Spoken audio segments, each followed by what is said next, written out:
Welcome to NPTEL lecture on numerical linear algebra and applications. Hello to everyone.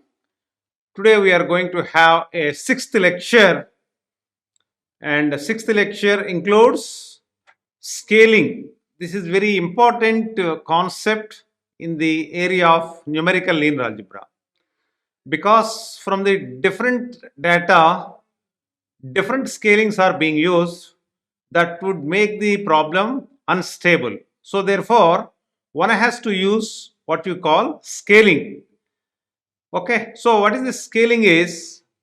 Scaling is very important concept. If the entries of matrix A vary widely, like for example, you have a matrix 1, 0, 10 power minus 4, let us say. Second row you will have, let's say, 0, minus 1, 10, let's say. And this is, let's say, 10 power 5, 1, 2, like this. You observe very closely, this is the first row, first element. This is the second row, second element. This is the first row, third element. This is the second row, first element. Second row, second element. Second row, third element. And third row, first element. Third row, second element. Third row, third element. So this element this is 10 power 5, very bigger value. And this value is 10 power minus 4, very small value. So essentially, we do have very bigger value or very small value. So that creates a problem when you are using the solution to the matrices. So therefore, it motivates us to use what we call a property scaling. So if the entries of a matrix A vary widely, there is a possibility that a very small number needs to be added to a very large number during the process of elimination. So this can influence the accuracy greatly, because the big one can kill the small one. You see here the proverb what I wrote over here. The big one can kill the small one. So 10 power 5, which I wrote over here, 10 power 5 is bigger value in compared to 10 power minus 4. Minus 4 is very small value. So therefore, you need to scale it up in order to find out the solution to the system. To circumvent this difficulty, often it is suggested that the rows of A, that is matrix A, the rows of the matrix A be properly scaled before the elimination process begins. That means we wanted to use what we call scaling. That means the value 10 power plus 5 is not compatible with the value 10 power minus 4. So we need to do some kind of process. This process is what we call scaling. So if you do the scaling, you could able to get the best approximation. Let us see with simple example. I do take this matrix as 10, 10 power 6, 1, 1, let's say that. See that here these elements are very small values compared to this value. So if you don't do the scaling, it may blow up. So therefore, it is necessary to do the scaling. And this is the unknown matrix, capital X. And this is the right side, RHS, 10 power 6, comma 2. Now using Gaussian elimination with partial pivoting. Gaussian elimination with partial pivoting. So what it leads? So if you write this, it leads to x1 is equal to 0 and x2 is equal to 1. So that means you see here multiplication 10x1 plus 2 times 10x2 is equal to 10 power 6. So what would be the value of x1? It would be 0, and similarly x1 plus x2 is equal to 2. So therefore obviously the x2 is equal to 1, x2 is 0. So therefore x1 plus x2 is equal to 2. So but the exact solution is 1 comma 1, because as you said, x1 plus x2 should be 1. So if x2 is 1, then x1 should be necessarily 0, so that it would be equation holds. But the exact solution is x1 is equal to x2 is equal to 2. so that x1 plus x2 is equal to 2. That means necessarily this is to be 1, necessarily this is to be 1. So therefore, you will not be able to manage the exact solution. So what we do is, we try to do the scaling for this matrix. Scaling for this matrix. For this matrix. So if you do the scaling for this matrix, what you get is 10 is a large point. So we do scaling before Gaussian elimination with partial pivoting. Multiply first row by 10 power minus 6. What would happen? So you have a 10 power minus 5 and 1, and this is 1 comma 1 multiplied with a matrix called x. X is equal to x1, x2. On the right side, you do have, what are the entries? 1 comma 2 entries. So the solution is close to 1 comma 1. That means exactly the x1 is not equal to 1, x2 is not equal to 1, but they are very, very close to the true solution. So that means the conclusion is that if you do the scaling before the Gaussian elimination with partial pivoting, you could able to get the best approximation, as we did in this case. So the scaling factor is the what you call D inverse times of A. What is the D? Is the diagonal matrix. D is nothing but A11, A22, A33, etc. This is 0, this is 0, this is the diagonal matrix. And A is the coefficient matrix. A is the coefficient matrix. So therefore, when you do the scaling factor, then you get a better approximation. So the approximation is said to be better if the error, the propagation error truncates itself, then we call it as the best approximation. So what is the remark over here? The purpose of scaling is to make the condition number of the scaled matrices D inverse A, Dn inverse A, D2 is considerably smaller than that of A. So therefore, the purpose of scaling is to make the condition number of the scaled matrix D1 inverse A, D2 considerably smaller than of the matrix A. So this is the coefficient matrix. This is coefficient matrix, and this is the diagonal matrix. This is the matrix A. Matrix A. So essentially, we should have, the purpose of scaling is to make the condition number, that is D inverse AD, would be considerably smaller, so that you would be able to get the best approximation. Now you can see, why do you want to do the conditioning, why do you want to do the scaling, and why do you want to do the ill conditioned? So many of the realistic situations which you do in the real life systems, we do come across the systems are ill conditioned systems, because of too many parameters or too many variations or too many properties you want to preclude it. So obviously the system becomes ill conditioned system. So what are the different symptoms you do get for ill conditioned matrices? So one reason could be you do have a small pivot, right? The pivot could be a small pivot.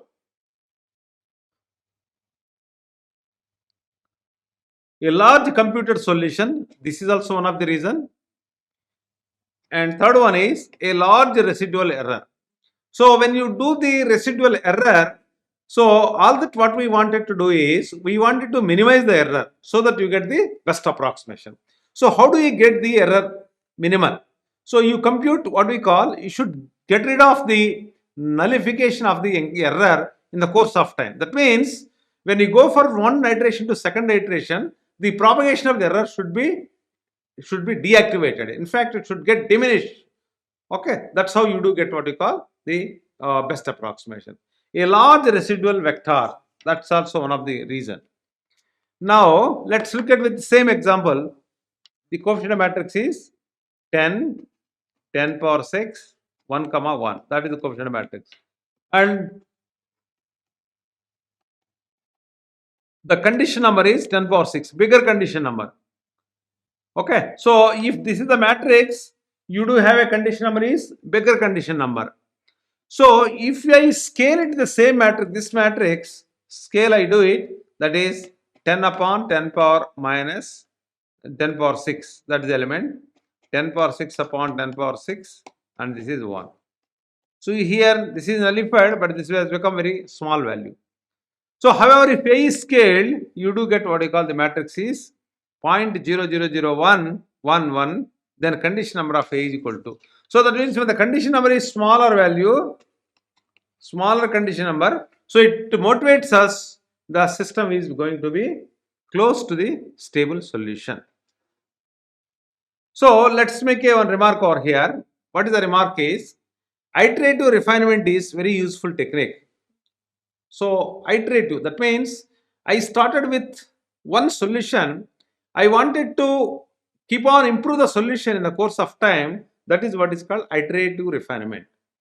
Iteratively I am using it one by one. So same thing one by one and varying only few parameters and see that whether it is compatible or not.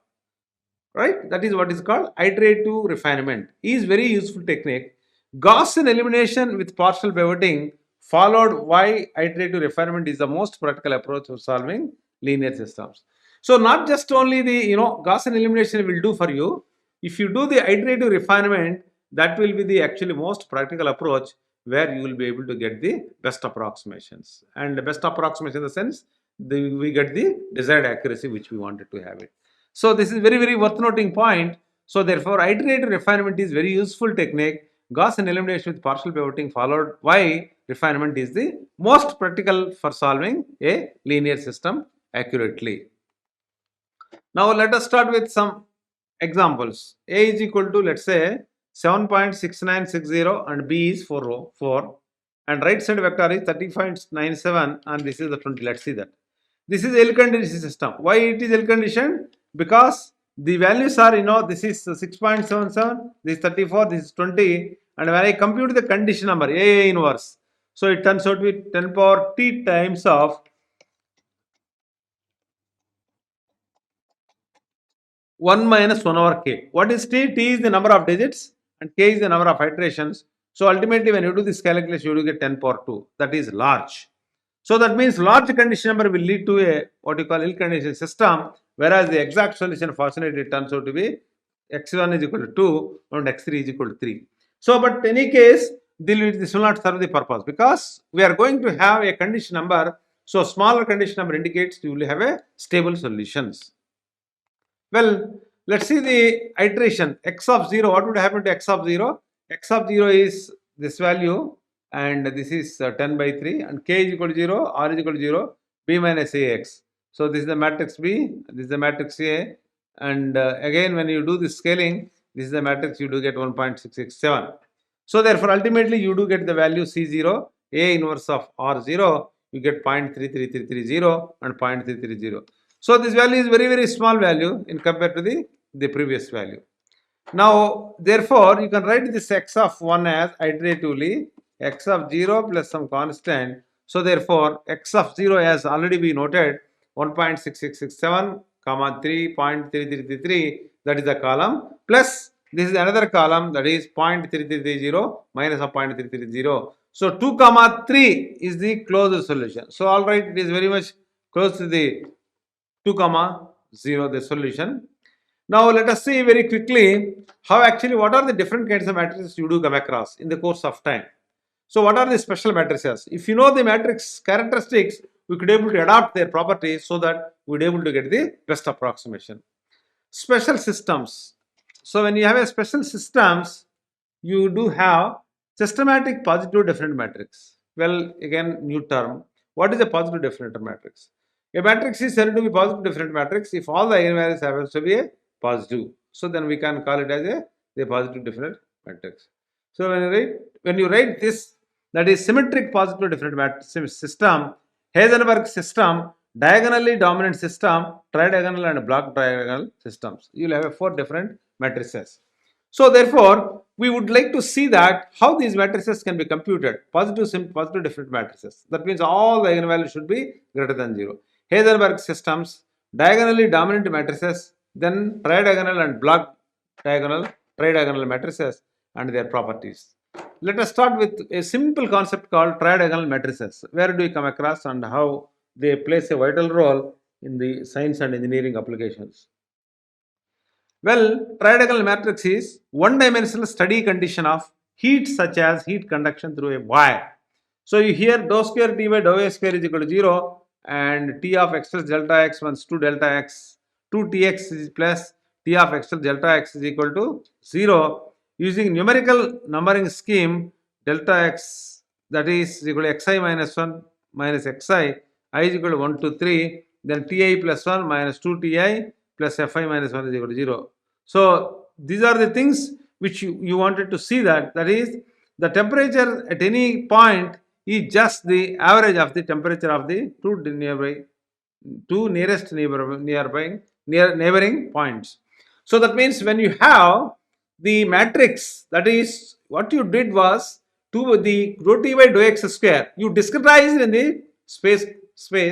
So it will become by finite differences t of x plus delta x, t of, that is x plus delta x minus 2 7x plus t of x minus delta x is equal to 0, and using numerical scheme, delta x is equal to mod of x minus xi, I is equal to 1 to etc., implies ti plus 1 will be minus 2 ti plus ti minus 1 is equal to 0. That is, the temperature at any point is just the average of the temperature of two neighboring points. So this is very, very important while doing these computations. Now let us go ahead. Suppose the domain of the problem is, say, 0 less than x less than or equal to 1, right? And delta x is a spacing, that is spacing.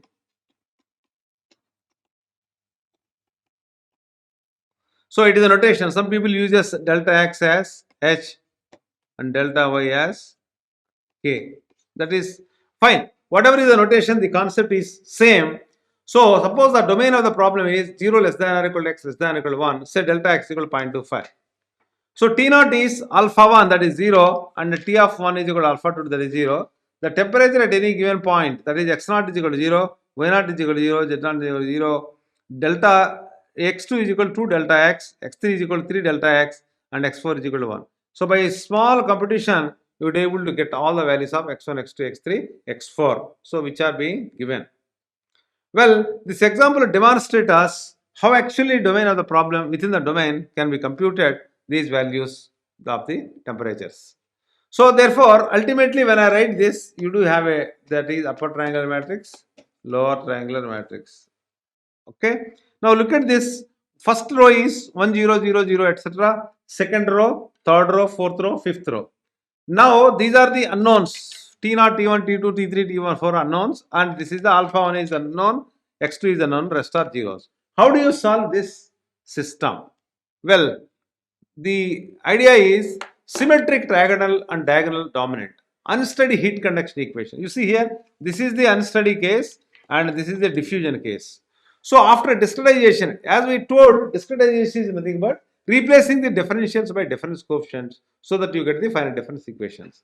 So after discretization, dou t by dou t is equal to delta of t, 1 by delta of t, t of phi, t of phi, t of I comma j plus 1 minus Cij, and that is rho x square plus times of t of I plus 1 j plus 1 minus 2 t of I plus j plus 1 plus t of I minus 1 j, so that you could able to find out the discretized equations. So which implies you do get a solution called this like this. What is 1 plus 2c times of t I j plus 1 minus c times of 2 t I plus 1 comma j plus 1 plus t times of I minus 1 j plus 1, which is equivalent to, so that is t of phi. T of phi, so I is equal to 1 to n. I is equal to 1 to n. What is c? C is nothing but, that is alpha into delta t upon, so delta x whole square. This is the thermal diffusivity in this case. So essentially, what we have is, for I is equal to 1, how the algorithm looks like? For I is equal to 1, j is equal to 1. That means I is through rows and j is through columns. J is through columns. So for I is equal to 1, j is equal to 2, you do get this equation. For I is equal to 2, j is equal to 1, you do get this equation. 1 plus 2c times of 2t is k plus 1, ct times of 3, like this you do get. So for I is equal to I is equal to n, j is equal to k. So 1 plus 2c times of tn k plus 1 minus 2t n minus n k plus 1 is equal to c into tn plus 1 k plus t of n k. So therefore, we should be very careful while doing this computation. Now look at this. Suppose the temperature at the two vertical sides are known. So that means here T0 T comma is T omega 1 is equal to Tn plus 1 T is T omega 2. So that means what happened to this equation? So you do have 3 minus 1 0 0 minus 1 3 minus 1 0, like that you do have it, and this is T1 k plus 1 T2 k plus 1 Tn. So this is unknown vector, unknown vector, unknown vector, and this is what is called the right hand side vector. So T1k etc. plus Tw1 and T2k etc. Tnk plus Twk. So therefore the system is in fact it is in some particular form which we call it as a consistent system. So let's see that the block tridiagonal matrix. How do you construct block tridiagonal matrices? Consider the Poisson equation. All of you knowing the Poisson equation. Well, consider the Poisson equation. D square t upon dx square plus d square t upon dy square is equal to fxy, and these are the limits. So ti plus 1 comma j plus ti minus 1 j. So this is the equation you do get. This is what is called finite difference discretization. Finite elements discretization. So you do have the what you call the this is a difference equation which we have it at this juncture. So that means variational formulations we need to do it. How actually we will be getting this diagonal matrices. So let us all that what we did so far was, let me quickly recall. We started with Gaussian elimination, we started with partial pivoting, we started with the complete pivoting, we have started with scaling, and we also have seen what are the difficulties if you do not do the scaling. All those things we have done it. Now quickly let us go into what you call variational formulation of 2-point boundary value problems. So all of you know very well, let's say that x is equal to 0 is prescribed, at x is equal to 1 is prescribed. This is the 1, this is the 1. So 2 points it is prescribed. So therefore that is independent variable. Independent variable is prescribed at 2 points. So therefore it is said to be what you call the, this is what you call the, yes. So 0 1, P1 is piecewise continuous function. All of you know very well, piecewise continuous functions are nothing but a class of discontinuous functions. They are continuous segment wise. That's why they are said to be piecewise continuous functions. Otherwise, you can say that there are infinite number of discontinuities. So you can use even that concept after. And V is nothing but continuous function on 0 1. V1 is piecewise continuous and bounded on 0 1. So not only just piecewise continuity, it also boundary also should exist so that you can be able to substitute the boundary values. Multiply test functions. What is the test function? Test function is nothing but the shape functions. So that is WL is equal to NL, which we call as the Galerkin method. So therefore it becomes what we call 0 to infinity, that is minus of u double prime x plus ux vx v of x is equal to 0. This can be written as integral 0 to 1 f of x vx times of the f of x vx times of dx, so that you can able to find out the what you call the what you call this the the function of two variables, how it can be applied. So look at this integration, integral of 0 to 1 u prime v prime plus uv times of dx. So this will become what we call integral 0 to 1, that is f of x v of x d of x. So what is it? UVB is equal to integral 0 to 1 u prime v prime plus uv times of x, and f v prime is these things, and symmetric and bilinear, trigonal and symmetric positive definite matrix. So the matrix will become a trigonal matrix and it becomes a symmetric positive definite matrix. So many of the properties will boil down, so we could able to find out the computation to such an algorithm very easily. Now let us go to positive definite matrices. What is this positive definite matrix? A symmetric matrix A is positive definite matrix if for every non-zero x transpose Ax is equal to greater than 0, and A transpose Ax is equal to summation j is equal to 1 to n, then you do have a quadratic form, this quadratic form. What are the objectives of the characterization? How do you characterize this? So a symmetric matrix is positive definite if and only if it has the eigenvalues are all positive. So we have seen in the previous example, the eigenvalues happen to be positive, so then we can call it as the positive definite matrix. And if at all there is only one value which does not match, even then we call it as the what you call opposition. That is what is called a matrix A is positive definite if and only if it's all leading beginning practical diagonals are positive. Otherwise, it should be a negative eigenvalues. So now, in continuation to that, let us see the matrix K. If A is equal to Aij is symmetric positive definite matrix, then we can call it as A of I comma I is greater than 0 for all I.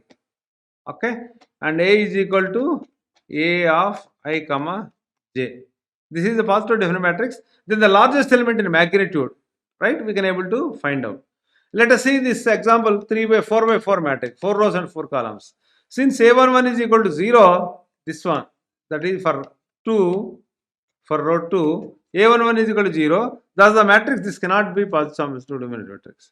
So therefore it is violating the condition, that is AII should be free from 0. AII should be free from 0. So therefore we cannot able to find out any matrix such that it is a positive definite matrix. Now let us go ahead with the another matrix B. So if you look at this matrix B, B is equal to 20, 12, 25, 12, 15, 2. Since 25 is the largest entry but not in the main diagonal, thus the matrix B cannot be a positive definite matrix. So you see here 25 is 25, they are the largest elements. They are the largest entries. They are the largest entries. So therefore, you can able to find out the what you call largest element. So thus the B matrix can be a positive definite matrix. 25 is the largest entry but not in main diagonal. Thus the matrix B cannot be a positive definite matrix because 25, 25 does not occur on the main line. On the main diagonal, you cannot call it as a positive definite matrix. It is very clear. So there are many more decompositions while doing the numerical linear algebra. We have already seen that LU decomposition. We also have seen that how actually Cramer's rule matrix universal method can be applied for real life applications. So third one is what we call very important one is Kolesky decomposition or Kolesky factorization. So how this Kolesky factorization decomposition would be helpful to us is a more numerically effective way to check the positive definite of a symmetric matrix. So that means that since already we spoke, it is very sensitive, so there is a need to check that the effectiveness of the numerical method. Given a symmetric positive definite matrix A, there exists a lower triangular matrix H and positive definite matrix A such that A is equal to H times of HA. So therefore, that means still the lot of research is going on this symmetric matrices, although we have established a nice result in the course of time from time to time. Let us look at into Kolesky decomposition for this matrix. You have this matrix A11, A12, A13 like this 3 by 3 matrix. This is a 3 by 3 matrix and I call it the Hermitian matrix. So rest are all zeros. This is the lower triangular matrix. So A11 is equal to H11 square, you get it and all. A21 is equal to H11 square, H21, you get this thing. So thirdly you get H11, H31, so you get H31, that is A31 upon H. Then H22 is equal to A22 minus A13 A, so that is H22 is equal to A22 minus H21 whole square, another square root. So we should be able to compute what you call H22, H of 3 of 2. These two we computed. So obviously the H3 is nothing but A33 minus H31 square minus H32 square under square root. So therefore solving the systems is nothing but solving the two systems Hy is equal to B, H transpose X is equal to Y indirectly. The algorithm. So for K is equal to 1, 2, etc. n, do this. That is AKK is equal to HKK minus summation AKK minus summation J is equal to 1 to K minus 1 H square Kj. For every K plus 1 etc. we can able to find out what is this capital small AIK. So this process continues. We should be able to arrive different examples. You can see from this example. So what is this example? You see 3 by 3 matrix and right side. What is the Kolesky factor? So H11 is 1, H21 is A21 upon H11. So that is 1. H31 is A31 upon H11. A31 is third is this thing, and H11 is, and H11 is, and H22 is known. So you should get the third column, second column, first column like this. So you could able to learn this very nicely how the Cholesky factor is useful. So therefore I can able to write this H as, this is the matrix H. So that means main diagonal I have, and this the upper triangle I have 0, and H transpose X is nothing but this is the main diagonal. So you can solution you can able to find out when you get the vector approximation. We should get 3, 4, 3 as the true value. It is much close to the numerical solution which we have obtained. Well, in continuation to that, H transpose X is equal to Y. So two systems. So ultimately you do get this X is equal to, that is 1, 1, 1 whole transpose. So Cholesky factorization is 2n cube by 3, 2n cube by 3 plus 2n square floating point operation per second. So n is equal to 1. So you will have a 2 by 3 plus 2, that is 4 by 3, it is equal to 1 point something. Suppose n is equal to 9. Suppose n is equal to 9. So 9 means 9 9 is 81, that is 9 326 upon 3 plus, so 9 1 ja, so that becomes very cumbersome for us to compute using the human calculator. So therefore floating point operation per second is n cube by 3 plus 2n square, and it is a stable algorithm. So Cholesky factorization is one of the stable algorithm in order to find out the system Ax is equal to B model. Now let us look at into the other one, Heisenberg system. How do you define this Heisenberg system? Let A be a upper triangular matrix of order n. N is the size of the matrix, that is size of the matrix. Then the solution of the Heisenberg system Ax is equal to B. So Ax is equal to B, that is arises in several practical applications, including the eigenvector computations of the matrix. You can able to find out. So it requires 3n square flops. Suppose n is equal to 3, 3 3 9, 9 3 27. So it includes all arithmetic calculations, or round of calculations, and so on and so forth. We could able to compute by using the what you call number of floating point operations per second. Now let us see the flop counts. So triangulation requires n square flops. Suppose n is equal to 3. So 3 3 9, it is all right. Solution of the lower triangular system requires n square. Solution of the lower upper triangular system n square. So if somebody was asking by triangulation, what is the advantage you are getting? So that means I can tell that number of floating point operations actually will remain same despite of my best algorithm. But then the physical properties would vary. So that is the reason that how I would be getting this kind of profile over here. So let us take one simple example, that is solving the Heisenberg system. Ax is equal to B is the system I do have. Okay, A is the matrix and B is the matrix B using 696. Partial pivoting and computing growth factor. So partial pivoting if I do, and also do the compute growth factor. Since 2 is a pivot, this 2 pivot, solve by R2 by R3, A is equal to 2, 3, 4. So 2 I can bring it, swap it. So 1, 2, 4, 1, 0, 5, 6. You should able to get this matrix. So once you get this matrix, you could able to use this matrix algebra. You could able to get this matrix, and by using this M21 you do get this. Ultimately you could able to find out the matrix called P. So that means P is actually, it is 0 1 0 0 0 1 1 0 0. So which is actually the permutation matrix, right? Non-zero matrix. So although the diagonal entry is 0, so when I take the normal difference, it will be free from 0. So therefore you can use this kind of calculation also. Now how do you want to compute the growth factor? Growth factor is nothing but, for this case, maximum of, that is 6666, maximum of 666. So you will get the only one application. So you should have this maximum for this. Solution of the linear system, Ly is equal to B prime is equal to B, and y is equal to 0.91 into 10 power 9, we could able to get. And solving the system, Ux is equal to, you could able to get the value of x is equal to. So x1 is equal to 1, x2 is equal to 1, xa is equal to 1. So this is a system which we obtained, and this seems to be a what you call a unique solution for this matrices. So therefore, essentially what we learned today is how to find out the Gaussian elimination, partial pivoting, complete pivoting, Cholesky decomposition, scaling Heisenberg matrices, and if you don't do it, what are the methods available and how they will be applicable. So like that we have planned. I am sure that you people might have enriched. So I would stop at this juncture. Okay, thank you very much.